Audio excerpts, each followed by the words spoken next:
বন্ধ হচ্ছে হাজার হাজার লক্ষ্মীর ভাণ্ডার অ্যাকাউন্ট। ফের করা হলো প্রশাসন। কি জানালো মমতা সরকার? বিস্তারিত থাকছে এই ভিডিওতে। বন্ধুরা, চ্যানেলে নতুন হলে চ্যানেলটি সাবস্ক্রাইব করে রাখতে পারেন ও ভিডিওটি শেয়ার করতে পারেন। মমতা সরকারের বিভিন্ন ভাতা, বিশেষত লক্ষ্মীর ভাণ্ডার নিয়ে কড়া পদক্ষেপ নিচ্ছে প্রশাসন। আধার কার্ডের সঙ্গে ব্যাংক লিঙ্ক না থাকা, নির্দিষ্ট বয়সসীমার বাইরে থাকা বা কর্মরত হলে ভাতা বন্ধ হয়ে যেতে পারে। মমতা সরকার ক্ষমতায় আসার পর থেকেই রাজ্যবাসীর জন্য একের পর এক চমক এনেছেন। বাংলায় চালু করেছেন একাধিক ভাতা, যার দ্বারা মাসে মাসে অ্যাকাউন্টে ঢুকছে মোটা টাকা। এবার এই ভাতা নিয়ে করা হলো প্রশাসন বিশেষ পদক্ষেপ নবান্নের পক্ষ থেকে। শোনা যাচ্ছে চলতি মাস থেকে বন্ধ হতে পারে ভাতা। এবার করা হচ্ছে প্রশাসন।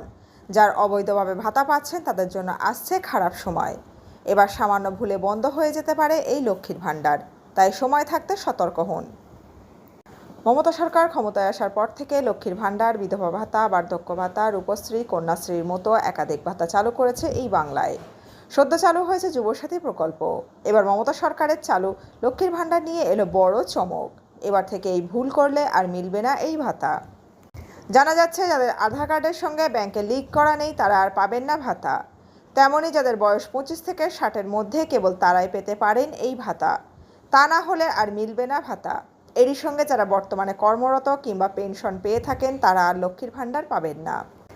তাই যদি আপনি এই কয়টি ভুল করে থাকেন তাহলে আজই সংশোধন করে নিন, তা না হলে আর মিলবে না ভাতা।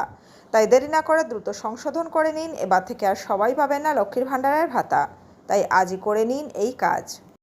তেমনই আবার নতুন আবেদনকারীদের জন্য প্রকাশ্যে এসেছে নয়া তথ্য। সাধারণত প্রতি মাসের শুরুতে উপভোক্তারা টাকা পাবেন। এবার জানা যাচ্ছে টাকা পেতে দেরি হতে পারে। আপনার স্ট্যাটাস চেক করতে হলে আজই সংশ্লিষ্ট সরকারি পোর্টালে গিয়ে আবেদন করুন। সেখানে পেমেন্ট আন্ডার প্রসেস বা সাকসেস লেখা থাকলে বুঝতে হবে টাকা দ্রুত ঢুকবে।